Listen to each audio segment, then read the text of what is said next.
directly behind the high school. Uh-huh. Right. So that's My where you were born? grandparents. That's Right. That's where I was born. okay. Right. Um, and my grandparents, they're the ones that really raised me. Uh-huh. The Buckners, Mr. and Mrs. Buckner. As in Right. out at New Savannah? Or that's your grandparent. Those are your grandparents. My grandparents, right. But they're related to the ones in New Savannah. My Okay, grandfathers, right. okay. Got you. So Mm. you were raised around New Market. You didn't go away someplace and then come back. You No, no, not at all. raised, schooled there. So Yeah. which primary school did you go to? So I went to the Happy Grove Primary School where I spent 6 years there. Okay, wonderful. Right. How was the experience at Happy Grove? It was fun, I was I guess one of the students there that participated, in pretty much all the activities, cricket, football, athletics. So it was a pretty good experience. I think I did fairly well there. Okay, Yes, right. Right. and you passed your exam from there, and Right. And after leaving there, I went to the Lacovia High School okay, after the wonderful. release. Right. And I spent 5 years at the Lacovia High School. Uh-huh. Um, did six CXC subjects, and then went on from there into Bible college at the age of 17. Uh-huh. Graduated from Bible college in 2013, Right. and I got an associate degree in pastoral studies and theology. Okay. By Uh, Bible college, you meant Fairview Bible College, right? Fairview Baptist Bible College, Yeah. right? And that's in Hanover, correct? Ramble, Hanover. Yeah. Okay, great. Yeah, so congratulations. And you didn't Thank have you. gaps in your schooling. You kind of just went from one to the next to the next. Well, leaving Fairview, leaving Bible College, I worked for a year before entering Teachers College. So Okay. What did you do? uh, I worked as a sales representative in Montego Bay at this Home Solutions, which is kind of a depot. They sell windows, doors, things like that. Hardware. Right. Okay. Wonderful. Wonderful. And after you left Fairview with an associate degree, did you continue the study? As a pastor, Or as anything? Did you yes, right. So after leaving Fairview, as I said, I worked for a year Mhm. and then I started Teachers College. So I started the Catholic College of Mandeville. Okay. Um, I spent 2 years there, Uh-huh. and then because of um, some situations that they had, I left and I took a transfer to Knox Community College, and that's where I finished up my studies as a teacher. Okay, okay. In Mandeville? Right, right. So where's the Catholic College in Mandeville? It's in Williamsfield. Oh, I Right, don't know that. right. They say Mandeville, but it's really in Manchester. Okay. So coming down from the Winston Jones Highway, Mhm, there's a roundabout just as you reach the flat. That's a Williamsfield roundabout. mhm. So it's on the left on the old road. Okay. Um, It's probably right. a new college. Okay. Mm. And from there you went on to Knox and you complete your teacher studies. What did you complete? A bachelor's? Right, a bachelor's degree in primary education. Okay. Wonderful. Congrats. And Right, thank you. so that that has led you to go straight into teaching as well as being a pastor. Please repeat. So that led you straight into teaching, to being a teacher as well as a pastor. So you're working as an Right, associate right. pastor, you said, and you're teaching. Um, you're teaching where? Where are you teaching now? Right. So I'm now teaching at the Roseville Play and Learn ECI and Preparatory School Uh-huh. in Santa Cruz. Okay, and you're a pastor where? And I'm a pastor at the Abundant Life Baptist Bible Chapel, also in Santa Cruz. Oh, wonderful. Great. So Right. that's good. Very good. Sounds exciting, you know. Like Ah, life was always good, fine and hunky dory. Is that the not case? at all. Not at all. It's hard work. It's difficult. A lot of struggle. A lot of suffering too. Uh-huh. Um, both emotionally, physically, Right. and also spiritual separation. So it's a fight. It's a constant struggle. And as Paul says in the Bible, I count not myself to have apprehended. So I haven't arrived, but Right. continuing to press on. When you talk about struggle, what part of your life was such a huge struggle for you? Well, in college, teachers' college to be exact, Mhm. um, 'cause my mother was really the one that did all of the financing and so forth.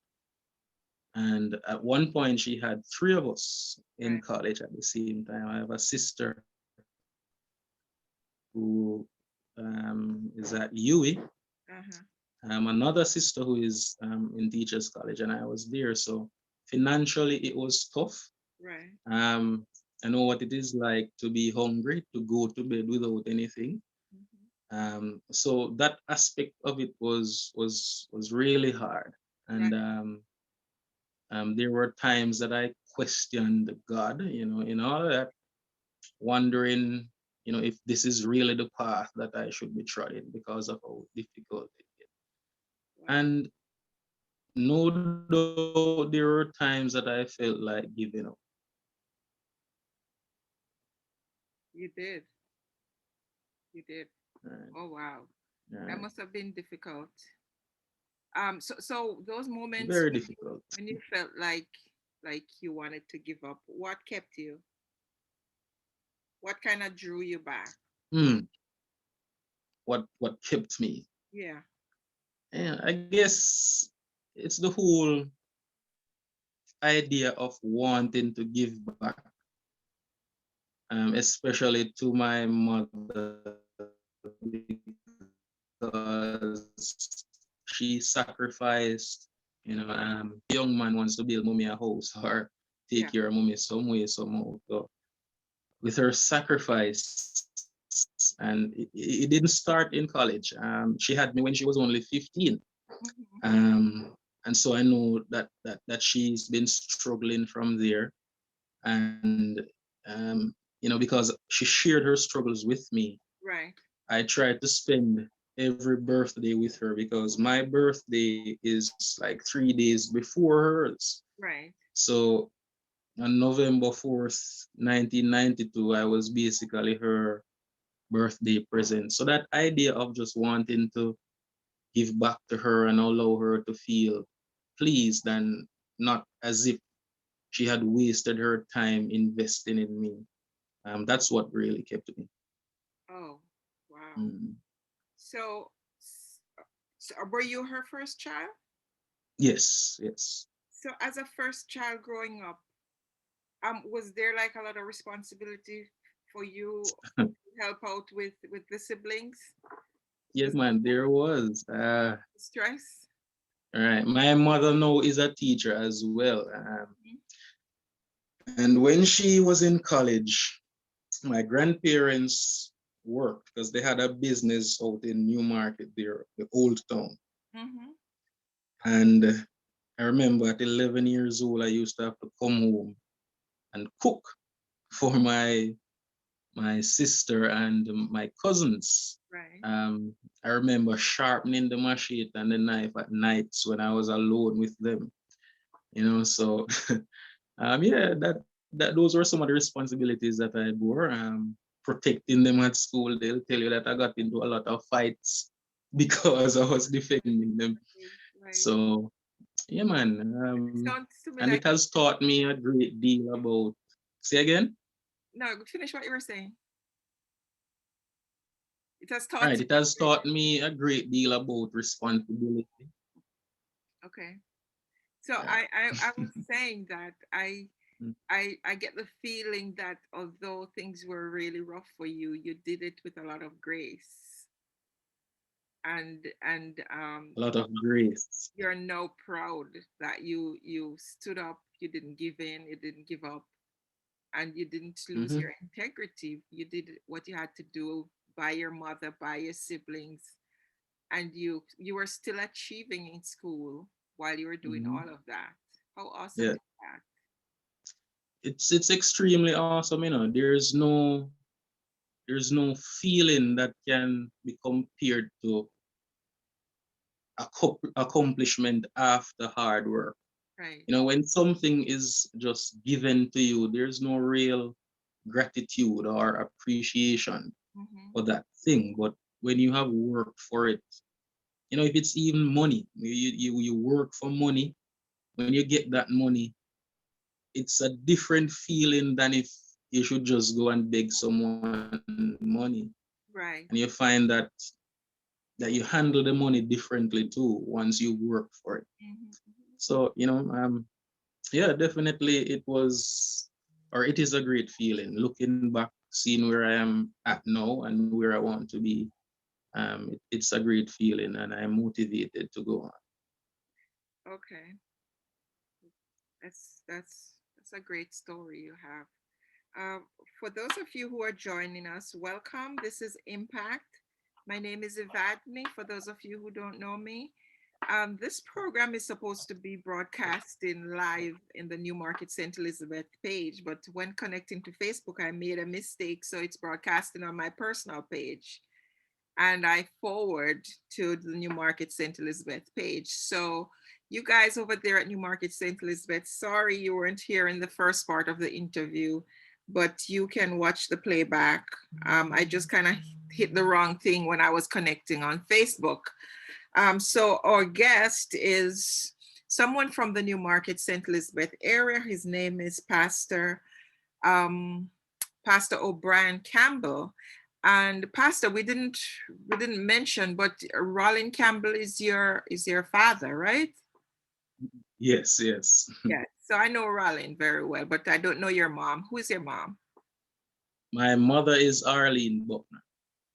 Okay, Arlene Butner. So yeah, we have Rollin and Arlene's big son here, who is now a pastor and a teacher, and he's sharing with us about his experience growing up as a child into adulthood from the community of Newmarket. So if you guys have questions or comments, please be free to just put them in the chat, and I'll ask him the questions or read the comments for him as we go along. Thank you so much for joining us as usual. So let's continue impact, and what an impact your life has been. So let me ask you this, Pastor. What have you been doing for young people, considering the way young people in Jamaica are behaving these days? It's Mhm, on everybody's mind. You just can't avoid it. It's so bad. In mhm, your role as both a teacher and as a associate pastor, how have mhm. you been helping to steer the mind of young people in the right? Well, as let me start with being a pastor. As a pastor, I work closely with the young people as an assistant pastor. Uh-huh. Um, on Fridays, we have what we call a youth fellowship every Friday at 5:30 in Santa Cruz. And, we play games to begin with, sing songs, praise and worship, things like that. But then the last thing we do is to have a devotion. Uh-huh. You know, I like to call it sharing a thought because, when we say devotion, usually it sounds hard and difficult and almost as if you have to be biblically versed to say something about God. But in that devotion, then young people get to express different struggles. Mm-hmm. And from a biblical point of view, we say how those struggles could be corrected or adjusted so that's one way, impacting the minds Mhm. through discussions. Um, you know, the culture has shaped young people's minds in such a way now that it is like the wrong thing is good Mhm. and the good things are bad. Mhm. And so once you get that opportunity to really sit down with them and cause them to understand this, then you'll slowly see growth. I can tell you that within my young people, I've seen tremendous growth, and this growth can be seen in how they operate, in their community, in church, Right. even in school. Right. You know, as a teacher, I have devotion every single morning with my students. I bring my guitar to school. We usually have a song for the week. We play and we discuss issues, Bible verses, and I teach grades 4 and 5. And I have some very bright students, and they'll ask questions that people wouldn't generally ask a pastor, because some people are afraid to go to a pastor. Right. They'll sit on the street side and discuss it, and but never ask somebody who actually study the word. So when I get, to talk with these young people, these are some of the issues that I try to address, issues that I know that the society is being asked, and that the society is talking about. Okay. So that's kind of, so that's very good, commendable. It sounds to me that this is um the interaction that you're describing is kind of with Mm, people who you already have in your flock, people who are already within the church circle. So mm-hmm, and at school, so you already have these people to deal with, so you are molding them, and that is good at mm-hmm, that level. What about the people who are out there, the young mm-hmm, people who are going towards scamming, going towards the bad life, going towards the music taking over their very soul? mm-hmm, How are you trying? What is, the church, your capacity as a pastor? What are you guys doing to try to grab hold of those young people who are losing their way, mm-hmm, turning to gun robbery, all kind of stuff, because they're so mm-hmm, influenced by overseas culture and lifestyle that they're not willing to work to finance. So mm-hmm, they want the best of everything, but they have no intention of working for this money, so they turn to scamming, robbing, killing people. What are you guys doing to reach those young people? mm-hmm. That's where evangelizing comes in, especially for young men. I've always prayed for young men, especially some of the young men that I grew up with here in Newmarket. One of the ways that the church used to reach out to some of these young men is through football. Uh-huh. Every young man in Jamaica, or let me say generally speaking, loves football. Right. And so we find that, all right, if we're going to reach them, change their minds, shape their minds, Mhm. then we have to probably do it through something they love and that we love. Because I love football and I've been playing football all my life. And so, we'll have devotions before these football games. Mhm. Separate and aside from football, just basic evangelizing, Mhm. talking with these young men, reasoning with them. Mhm. Um, I used to work with Valdez Smith, who's the But barber of Newmarket there, and he'll tell you that I've had lengthy discussions with him and other young men, in the shops up there, surrounding God and the youths. And the other day I was somewhere and I heard a certain music playing, kill this, kill that, right. shot in a head. And I used that as a teachable moment for the young men there. They say, man, listen, we can't feed ourselves these things, because what we what we digest is what we become inevitably. Indeed. So how we reach these young people, young men especially, through basic evangelism, Mhm. right? There are other ways that we would love to, but we continue to grow and pray about different ideas and mediums in which we What can are those reach other them. ways that you're thinking about? Because we have to put everything on the table and see what Right, we can do, right, what we can use, because one method would work for some people and one method would work for a mhm, different set. right, Not everything is going to be working right. for everybody across the board. So, what are some of these other ideas that you have that you think could help? Providing jobs for Hmm. them, helping them to maybe sign up for a heart program, or helping them to complete a CXC. One initiative another young pastor and I were thinking of, and the whole COVID thing kind of crashed it, was to amass enough money that we can finance at least one young person through university, at least for the year. Right, And we, had different ways of which we try to get money to do this. But as I said, the COVID thing came, and that has not really revived as yet. But certainly, it's a long-term goal right. that we have. Right. Do you think that the schools are doing enough for these young people that are passing through, or is it that most of them who are doing these things, these bad things, or who get swept up in it, don't really go through the high schools? What's your feeling on that? Do they go? They don't go? They drop out early? What? Hmm. I think the culture has a lot to do with how we are as a people. Uh huh.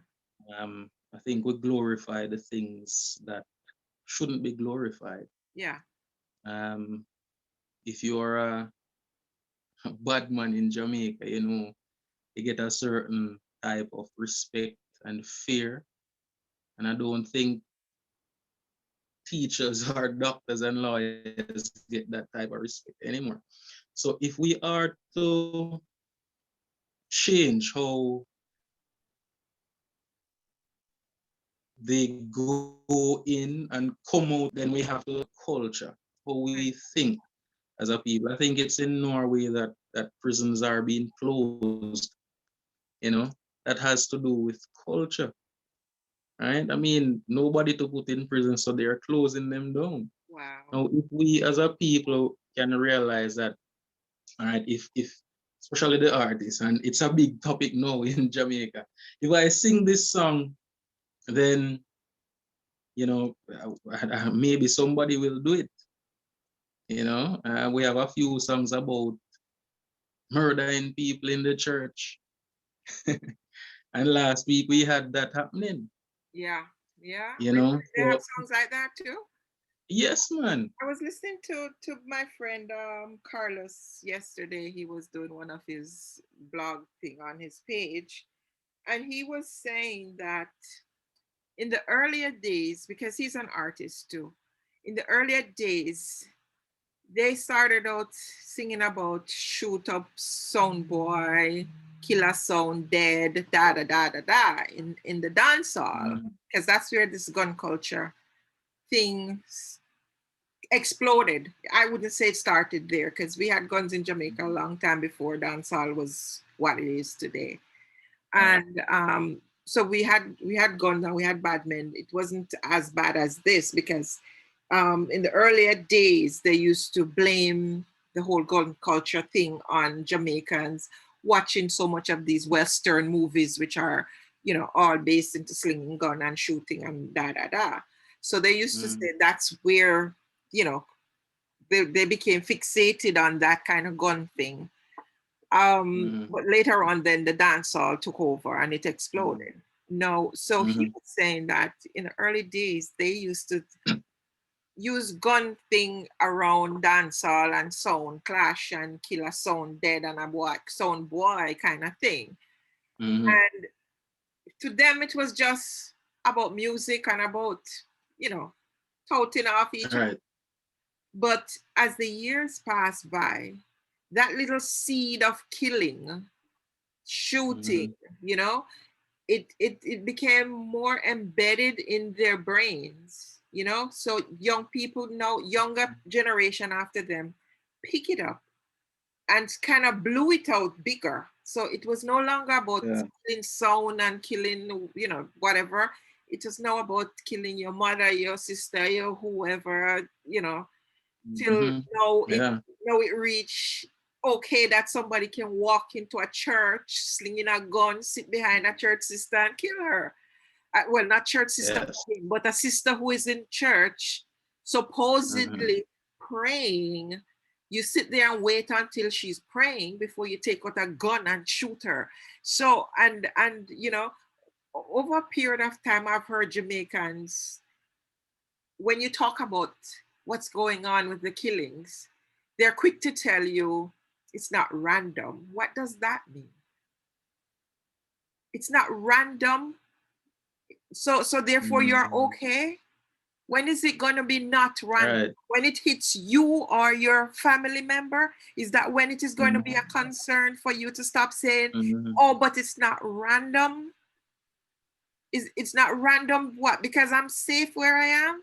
No, this you can see Exactly. we have become so accustomed to this that it becomes all Right. the spilling of blood has become almost normal. That is true. Yeah.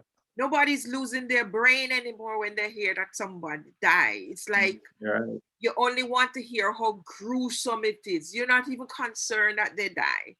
And for your safety, your own self, you're not concerned either because it's not random. Therefore, All right. one of your friends can get mad and shoot you, or one of your family members or relatives can get mad and shoot you because it's for them out there. You know, it's not random. So I'm okay. All But right. we're supposed to be, there's supposed to be an outcry for all of these murders. A loud That outcry. is true.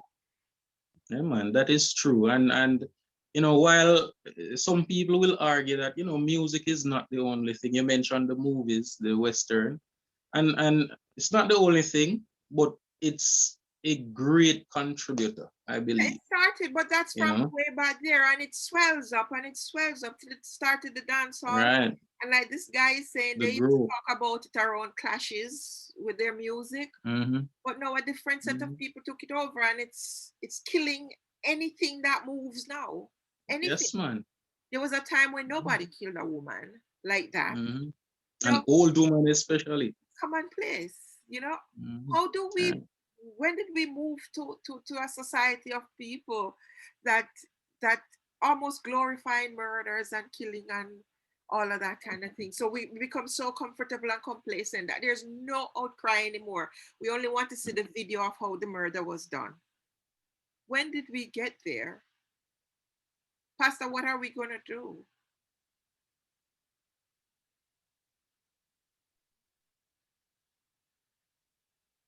Yeah. All right. What are we gonna It do? needs to be changed. Are you hearing me? No, I'm hearing you. I was hearing you for a little.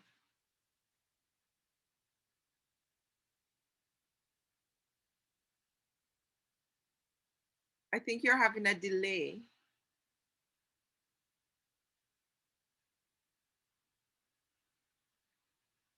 Are you hearing me?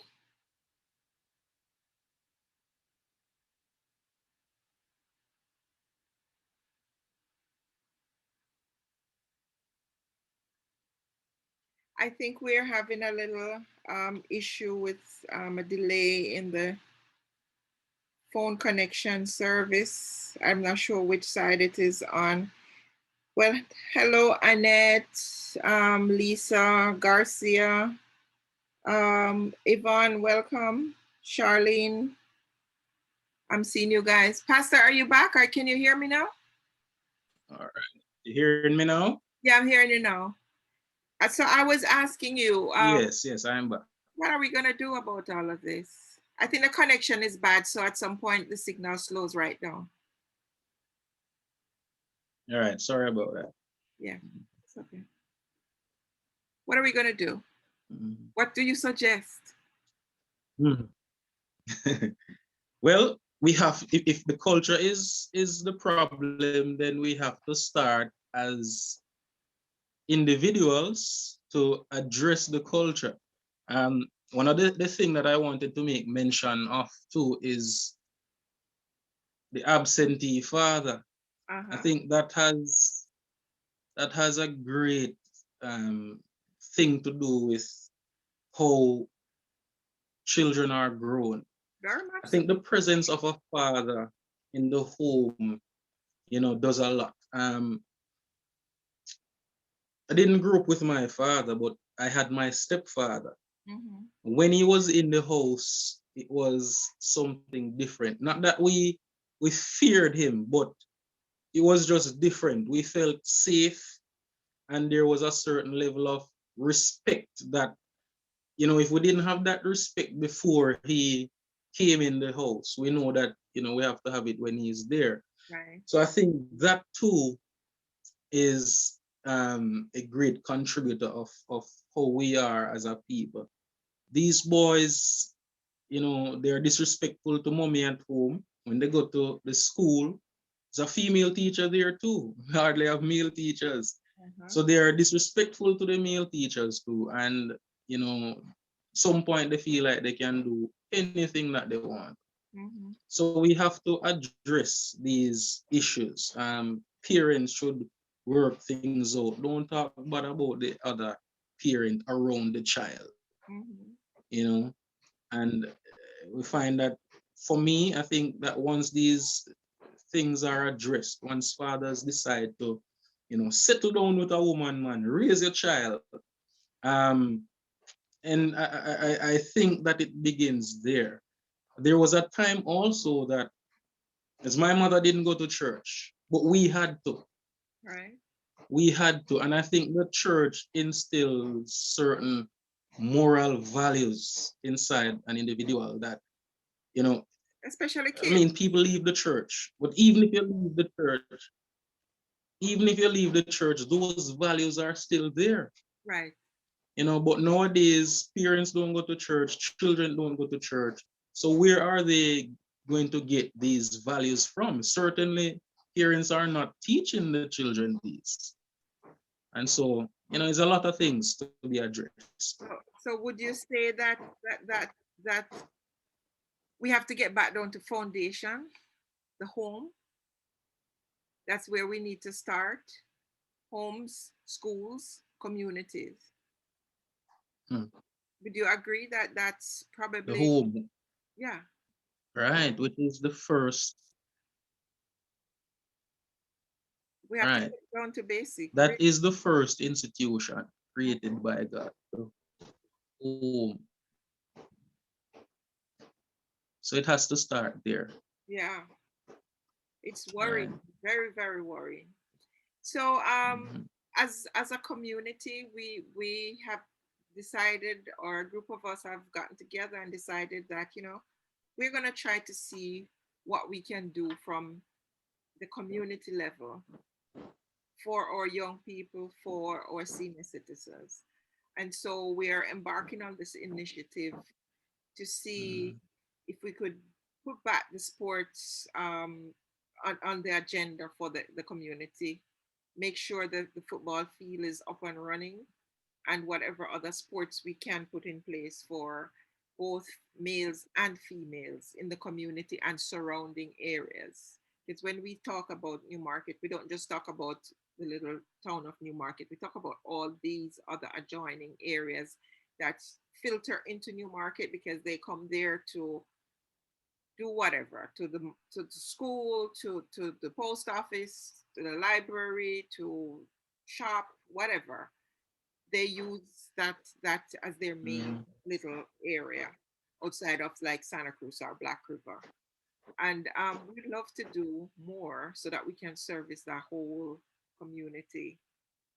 And therefore, you know, I'm sure that somebody like you would be interested in being a part of the discussion as to where do we go from here? How do we get some of these things in place in terms of the infrastructure that needs to be in place for sports to be back on the table? for crafts, for some kind of industry that they can learn a skill right at home All right. without traveling far, because not everybody have the money to pay to go far away to do stuff.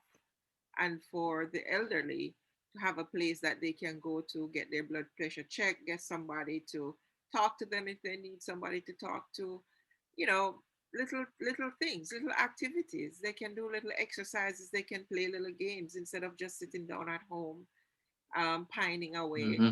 Because these days it's not like when we were growing up, more so me than you, where there were a lot of people in the community. So even if there's an elderly person there, there's always quite a few people staying home at home. So they have company all the time. Now I notice the communities doesn't have as many people at home. You know, they're either migrated, or gone to some other place to stay or to go to school or work or something. So it's not as dense as it used to be. So it's important to have for them to have something to do while they're getting older and no longer going to market and that kind of thing. Would you be interested in being a part of that initiative? Yes, man. Certainly. Yeah, and also, what role do you think you spoke about sports? Is that something you'd be interested in, or is there other thing that you might are there other things that you might be interested in as apart from sports? Well, sports definitely, because I know Newmarket to be a sports community. Right. Growing up there was volleyball, basketball, football, everything.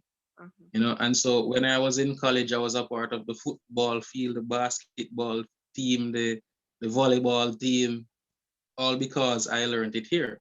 Right. So I think that bringing it back, is a good thing. Um, there are probably other things that we can do, um, but it can be, um, we can work together with the church as well, because we need that type of influence in today's day. So we can work together with the church to see how best we can rally around young people and cause them Right. to grow in more ways than one. Hmm. And for some of the young people, I'm sure finances is a problem. That's a big problem all around. But for some, Yeah. it's not just finances, it's just influence, who they're watching, who they're following, who they're emulating. So if we have more people like you who are just willing Hmm. to be there to form that ring of support around the young community members, I'm pretty sure that we will have a better outcome. Not to say our area is bad, because thank God our area is pretty good. In terms of crime and violence, we don't really have that as a huge problem. But we don't know when it will change, and so we're trying to avoid Hopefully that. never. We're trying to avoid that change happening, and also to be an influence to other communities.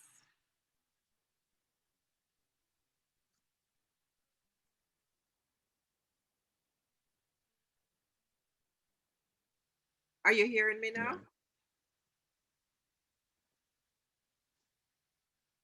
Yeah. Yes, I'm hearing you. Okay. Yeah, I was saying we don't want that to change. We don't want to go down that road, but we hope we could be an example to other communities as well because of the programs that we have implemented and how we support our young people. Um, would that sound about correct? Mhm. You're kind of breaking up. If you could just repeat for me, please. Sorry about Okay. that. Yeah, seems the connection is really bad. I was saying, although we Mm. we enjoy good community in terms of we don't have crime problems in Newmarket, it doesn't Mhm. mean it cannot change to that. But what we're trying to do is make sure Mhm. it does not go there. Yes. So therefore, we have to try to put in place the support system for the young people to make sure that they continue to advance, and those who are not advancing, we find some way to work with them to make sure that they're gainfully employed or very active in doing something that's worthwhile, that there are no idlers hanging around.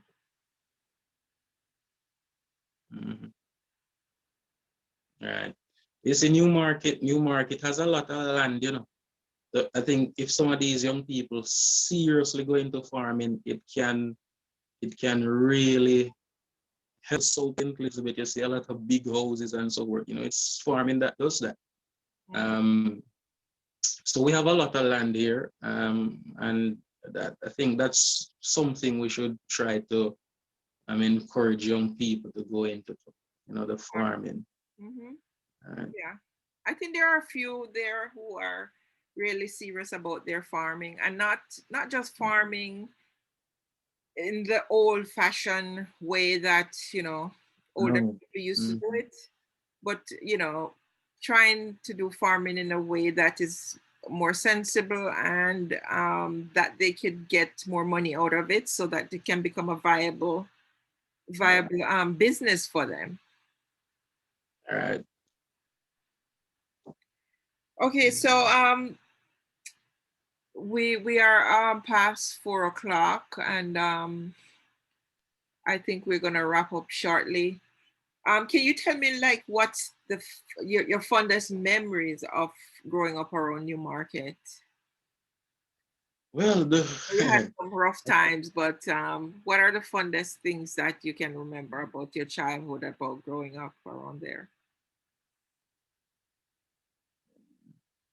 I often say this in my preaching, you know, that I remember going to Bird Bush, as we call it, with some of the guys around here. I have like Tyson, Kanai, Gussie, and some others. And, you know, the concrete pond going over there, having a swim, you know, those are some of my fondest memories. And find that children don't do that nowadays. You know, so the shooting of birds, swimming in the pond, even just riding your bicycle all over the place. A whole lot of memories, man. I remember one time, Kanai, I don't know if he's watching. He and I and another cousin of mine, you know, we were riding the bicycle. You know, it was getting late, and you know, they went down.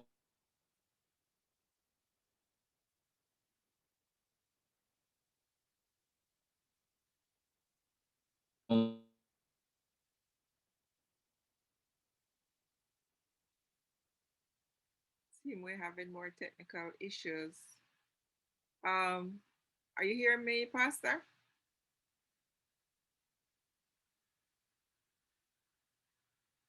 Pastor O'Brian, are you here? Are you hearing me?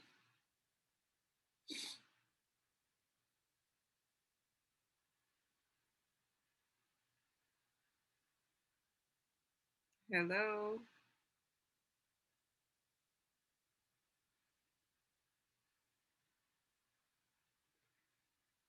Ah, it seemed like we lost him.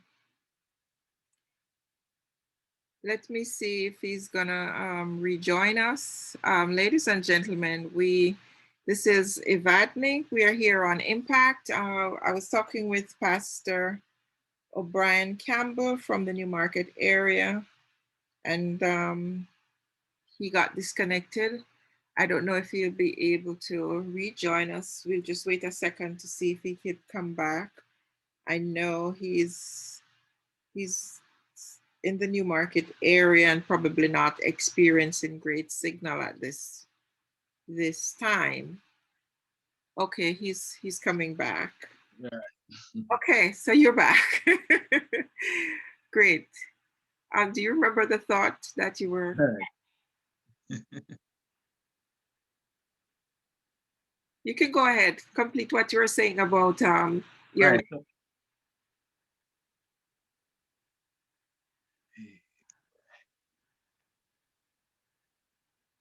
Hearing me? Hearing you now.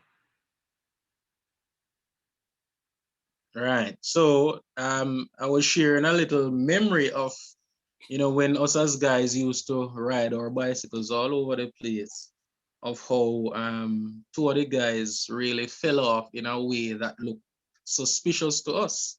Uh-huh. So until this day, we still talk about it as, Dopey licked them off of the bicycle. Okay. So we still talk and laugh about it. We used to play karate in grandma's yard up house on top there. It's a whole lot of memories, man. And I wouldn't trade it for anything, Right, you know. right, right. That's good.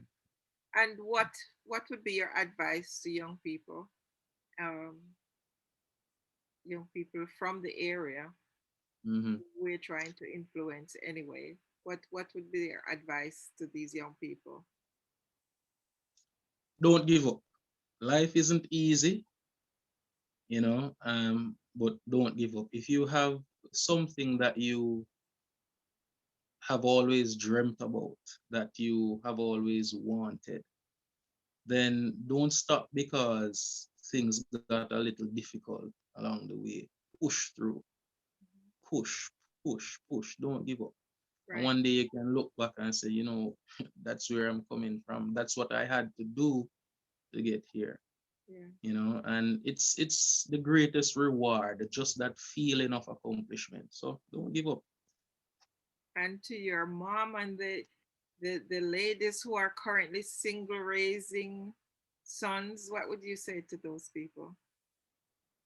Invest everything in that young man. Uh-huh. Everything. Ensure that you're there for the young man, because we find that once men are missing, I think the home crumbles, and the community, the society, the country, the world crumbles. So once you have a boy, and not diminishing females in any way, Mhm. but I think the young men, they die more. There are more young men in prison. We have more young men who commit serious crimes. So invest in them. Ensure that they know that you love them and that you're doing everything to ensure that they have a better life than you did. Right. Well Mhm. said. Thank you, Pastor Brian. Thank you for taking time off out of your busy Sunday. I know Sunday is a big day for you. You have a family? Are you married? Yes, I'm married. I'm married a year and about 4 months now. Okay, great, wonderful. Right. Yeah, Mm. and to your family for allowing you to come on here to speak with us to share a little bit about your life with us. We will be calling upon you from time to time to join discussions here on various topics as they come up, and topics that you might be interested in speaking Mhm. about. We congratulate you again on your success and your journey and for coming out and talking to us this evening. We really appreciate it. Congratulations and continue Right. to do well. Thank you, and thanks for having me. Thank you so much. All right.